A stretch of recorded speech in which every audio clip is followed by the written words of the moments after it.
and while we're doing that, we will try to bring home again, keeping our fingers and toes crossed. In the meantime, Derek, the floor is yours. Thank you, Lisa.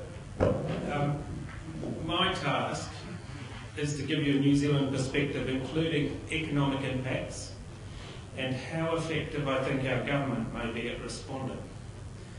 Now, you've been in New Zealand a few days, so you'll know that when you mix politics with this, there are actually 4 million opinions and perspectives. So there's going to be a bit of me in this, but it comes from a year and a half of directing the New Zealand Antarctic Research Institute. It also comes from living in Dunedin, and we often joke, living in Dunedin, that when folks ask us about climate, that it is the Antarctic Riviera. But it's no joke. The icebergs really do sail past, visible from the city, as they spin out of the Antarctic circumpolar current. The same's true of our climate. At least in the south of the country, we lie within the westerly wind belt. That's at the northern boundary of the Antarctic polar vortex. It's those westerlies that bring the rain to the southwest of the country, though the pattern changes as one moves north along the 1,000-kilometre length of the country. There's endless variability as you go up and down the country as this dance plays out between the south and the north, and the climate drivers from both directions. And we're as vulnerable as any other nation, as most other countries, to rising sea levels, coastline inundation, and probably, though, in our part of the world, I think increasing storm intensity on top of rising sea levels is going to be a challenge in this part of the world. So what about in 50 years' time? Well, one of the ideas that's been occupying my mind at the moment is how the westerly wind belt and the associated ocean currents and fronts will reorganise as the equator to pole temperature gradient diminishes with greater warming in the Antarctic. This idea, put forward by Robert Tocqueville a few years ago, is that the westerlies propagate south as you warm the planet. It prompts an interesting question as to whether the westerlies are coupled to the Antarctic circumpolar current and whether we'll see positive or negative feedback in atmospheric CO2 levels. But for New Zealand, I think we're simply more concerned with whether the rainfall will reduce in our big South Island farming areas and whether we'll see net migration from our southern fisheries. But let's put this in perspective. The net worth of our fishing industry is 1% of gross domestic product. In agriculture, it's not a great deal higher at 5% of GDP. So where's the real risk in our economy? Well, 30% of our GDP is in the insurance and business sectors, and another 10% of our GDP is in transport and communication. So 50 years out, New Zealand will be very focused on risk. Risk from more variable climate and increased storm intensity and frequency, and from rising sea level and coastal inundation, and the multiplier which that brings to storm impacts. According to the IPCC, 50 years out, we're probably looking at about 2 degrees global temperature increase and about 1 metre higher sea levels. Okay, rounded it to simple numbers. But the real risk here is going to be to determine how the West Antarctic ice sheet will respond in a 2-degree warmer world. Paleoclimate tells us that the end game of a 2-degree warmer world is loss of the Ross Ice Shelf in the West Antarctic ice sheet. So it's probably more like 5 metres of sea level equivalent and atmospheric warming of 6 to 8 degrees in the Antarctic.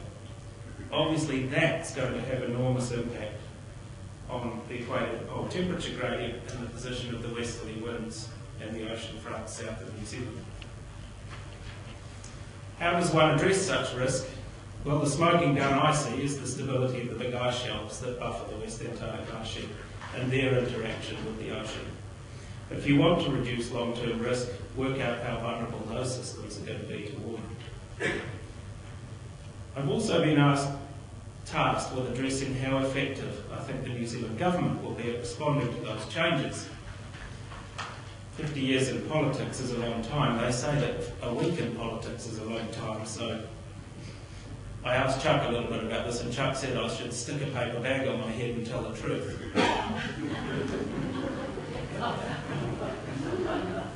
Okay, so no paper bag. I think we've got 3 big challenges in New Zealand. it's pretty hard to see that action in New Zealand on addressing the cause, that's greenhouse gas emissions, will make a significant amount of difference given our small population and emission profile. You know, it's something like 1% of some of the highest emitting nations. But let's not get too carried away with ourselves. We still managed to increase our emissions by 20% over the last 20 years, if one excludes land use changes in forestry. Secondly, I think it's pretty hard to get traction on costly adaptation plans with such an insidious long-term problem, when we're mostly driven by our short-term political viewpoints. And in New Zealand, which is no exception, our politics seem to dictate what value imposition we take on the environment. And thirdly, we seem to think that the short-term pain is not worth it for the long-term gain. So let's look at the pain angle for a minute.